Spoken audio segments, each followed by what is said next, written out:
Now, assuming that it is no height and no depth, what would this mean? It would mean that it's a one-dimensional world. So if, hypothetically, an organism was living inside of it, it would only be able to move in a linear path forward and backwards in a straight line. Now, if we go to the second dimension, we have two dimensions. We have width and we have length. So hypothetically, if an organism lived inside of here, then it would be able to move up, down, left, right, and anywhere else in between. And a two-dimensional world is comprised of an infinite series of one-dimensional worlds stacked upon each other. Just as our three-dimensional world, which has depth and length and height, is comprised of an infinite series of two-dimensional worlds. So, now that I have stacked many folders upon each other, we have three dimensions. We have depth, we have length, and we have width. Now what happens if you keep going on from here on out? We would have a four-dimensional world, but what exactly is a fourth dimension? In order to understand this, we need to understand how dimensions are perceived. We live in the three-dimensional world, but despite that, we actually view things to be two-dimensionally. Take a perfect sphere, for example. If you're looking at a sphere, it looks just like a regular two-dimensional circle. The only way that you can tell it's an actual sphere instead of a circle is because of the hues of light on it. So just like in a two-dimensional world, if a organism in the two-dimensional world was looking upon a circle, the light would make it appear to be lighter at one end and darker in the middle. Also, if an object is moving closer and farther away from you, you don't actually perceive that it's getting closer and farther away. You see that it's getting smaller or larger, and then you assume that it's getting either farther away or closer. But let's say that an object was to grow in perfect equilibrium, so that it was growing at the same speed that it was shrinking as you move it farther away. Then you would not be able to tell, without any lights or if there were details on the object, that it's moving or growing at all. You may have assumed that since we perceive things to be in two dimensions, that a two-dimensional organism would see in one dimension. So, as we're watching this rubber band expand as it moves farther away from this little organism in the two-dimensional world, it does not actually perceive anything is happening to it because it's growing at the same speed that it's moving farther away. But since we can actually see it from the three-dimensional world and perceive things to be in two dimensions, we can see things for how they actually are. The reason that the two-dimensional organism doesn't see things the way they really are is because the two-dimensional organism sees things in one dimension, just how we, three-dimensional creatures, see things in two dimensions. So in a way, we don't really see our world the way it truly is. A four-dimensional creature, however, seeing our three-dimensional world in three dimensions, would be able to see through things. It would be able to see absolutely everything, just as we could see if there was several organisms spread along a 2D environment on your floor. You would be able to see inside houses. You would be able to see inside of people. So if a two-dimensional world, a flat surface, is just made of an infinite amount of lines, then the 3D world is just made out of an infinite amount of planes. So the 4D world, logically, is made out of an infinite amount of 3D objects. Though they're not just put together like you would like building blocks. That's not how the 4D world is. That would just be 3D again.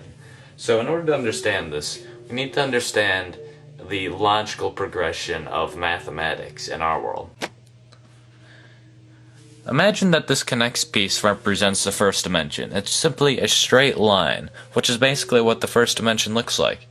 And if you add 3 more of these straight lines and connect them so that adjacent sides are perpendicular and opposite sides are parallel, then you have the basic shape of the second dimension. You have a square.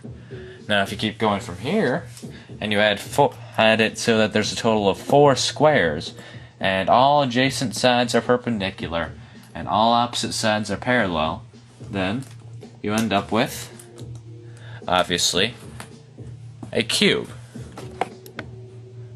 So if you tried to keep going from here, and you would have a 4-dimensional basic shape, you would have what's called a tesseract.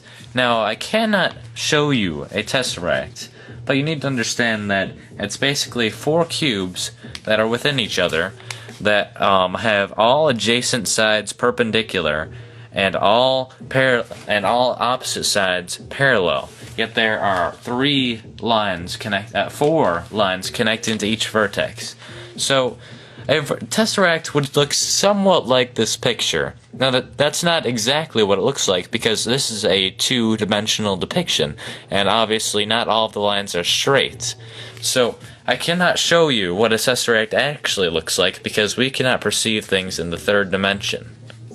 You cannot even imagine what a tesseract looks like. You cannot in your mind picture the fourth dimension or a fourth dimensional shape. And you can keep going on from the fourth dimension even. You can go to the fifth dimension, the sixth dimension, the 71st dimension. It doesn't matter. Theoretically, there are an infinite amount of spatial dimensions. A common misconception of the fourth dimension is that the fourth dimension is time.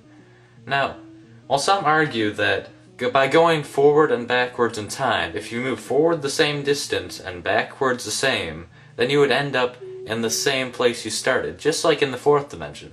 And while that may seem logical, if you think about it, it really doesn't make sense. If you imply that the fourth dimension is actually time, well, first of all, time is not spatial. There's a difference between space and time, quite obviously.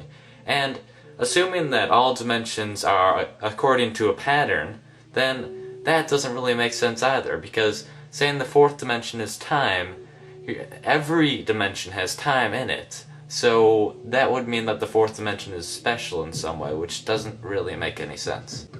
Another reason this doesn't make sense is that we very, very, very slightly travel through time whenever we move due to the distance that light takes to get to our body.